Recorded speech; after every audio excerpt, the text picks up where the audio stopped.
এক লোকের সাথে তার স্ত্রীর কিছুতেই বনিবনা হচ্ছিল না। প্রতিদিন কিছু না কিছু নিয়ে তাদের ঝগড়াঝাটি লেগেই থাকতো। কিন্তু তাদের পাশের বাড়িতে এক প্রতিবেশী ছিল, যাদের ঘরে ছিল হাসি খুশি আনন্দ আর ভালোবাসায় ভরপুর। একদিন লোকটির হাত থেকে চায়ের কাপ পড়ে ভেঙে গেল। এ নিয়ে স্ত্রীর সাথে তুমুল ঝগড়া। তখন লোকটি বলল, আচ্ছা, তুমি কি কখনো প্রতিবেশীর বাড়ি থেকে ঝগড়াঝাটির শব্দ শুনেছ? স্ত্রী উত্তর দিল, কই না তো, কখনো শুনিনি। লোকটি রেগে গিয়ে বলল, তাহলে দেখো, কেন শুনতে পাওনি?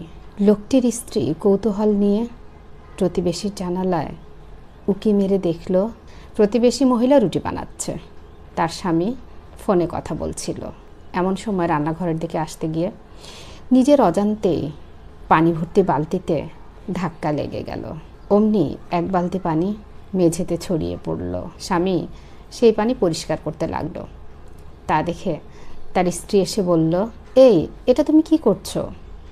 স্বামী বলল, সরি, আমি ভুল করে পানির বালতিটা ফেলে দিয়েছি। স্ত্রী বলল, তুমি রাখো, আমি পরিষ্কার করছি, এটা আমারই ভুল। আমি ঘর মোছার পর বালতিটা সরাতে ভুলে গিয়েছিলাম। তারপর তার স্ত্রী সেই পানি পরিষ্কার করলো এবং স্বামী বালতিটা অন্য জায়গায় রেখে আসলো। একে অপরের দিকে তাকিয়ে একটা মিষ্টি হাসি দিল। তখন স্ত্রী বলল, নাস্তা রেডি হয়ে গেছে, চলো খেয়ে নেবে। স্বামী স্ত্রী দুজনে মিলে রান্নাঘর থেকে নাস্তা এনে টেবিলে বসলো। এরপর একসাথে হাসি মুখে নাস্তা করতে লাগলো। এই দৃশ্য দেখে মহিলা বাড়ি চলে আসলো। লোকটি তার স্ত্রীকে বাড়ি ফিরতে দেখে রাগান্বিত হয়ে জিজ্ঞেস করলেন, এবার বলো তো, আসলে তাদের গোপন রহস্য কি? স্ত্রী উত্তর দিল, তাদের পরিবারে তারা একে অপরের কাজে সাহায্য করে এবং সাপোর্ট করে। আর আমরা মনে হয় আমাদের রাগ আর একে অপরকে আঘাত করে কথা বলার জন্য রোজই এমন ঝগড়া লাগে। স্বামী স্ত্রীর মধ্যে ঝগড়া মনোমালিন্য সব সংসারই হয়ে থাকে। কিছু সময় পর সব ঠিকও হয়ে যায়, কিন্তু রাগের বশে একে অপরকে আঘাত দিয়ে কিংবা নোংরা ভাষায় কথা বললে এই দাগটি ঠিক মনের এক কোণে রয়েই যায়।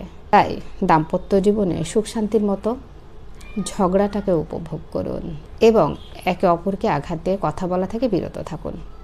আপনাদের দাম্পত্য জীবন সুন্দর এবং সুখময় হোক, এই কামনা রইল। আসসালামু আলাইকুম।